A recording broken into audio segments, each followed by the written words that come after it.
In K. Sachidanandan Stammer. K. Sachidanande Stammeril. The poet tells us stammer is not a handicap but a mode of speech.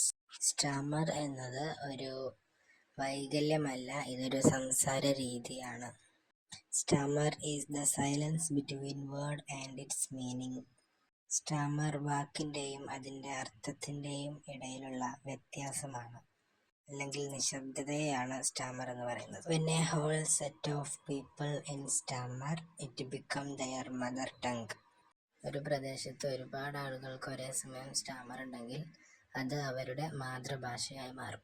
Starmer in itself is a language. Stammer എന്നത് ഒരു ഭാഷ തന്നെയാണ്.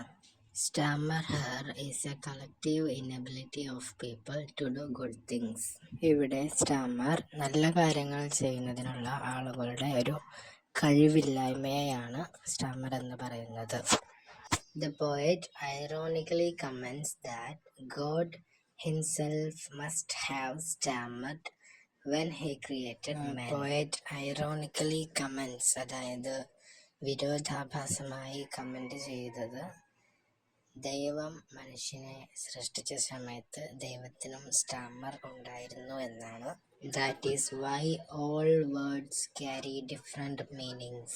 അതെന്താണെന്ന് വെച്ചാൽ എല്ലാ വാക്കുകളും വ്യത്യസ്ത അർത്ഥങ്ങളാണ് carry ചെയ്യുന്നത്, അല്ലെങ്കിൽ ഓരോ വാക്കിനും വ്യത്യസ്ത അർത്ഥങ്ങളാണ് ഉള്ളത്. The poet finally comments that the language of the poetry is also similar to stammer, as poetry fails to express what the poet actually want to communicate. അവസാനം പോയറ്റ് കമന്റ് ചെയ്യുന്നത്, ഈ പോയത്തിൻ്റെ ഭാഷ എന്ന് പറയുന്നത് സ്റ്റാമറുമായി സിമിലർ ആയിട്ടുള്ളതാണ്. കാരണം പോയറ്റ് യഥാർത്ഥത്തിൽ എന്താണ് കമ്മ്യൂണിക്കേറ്റ് ചെയ്യാൻ ഉദ്ദേശിച്ചത് എന്നുള്ളതല്ല യഥാർത്ഥത്തിൽ പോയറ്റ് കമ്മ്യൂണിക്കേറ്റ് ചെയ്തത്. അതായത് പോയറ്റ് ഉദ്ദേശിച്ചതും പോയറ്റിൽ എക്സ്പ്രസ് ചെയ്തതും തമ്മിൽ വ്യത്യാസം ഉണ്ട് എന്നുള്ളതാണ്.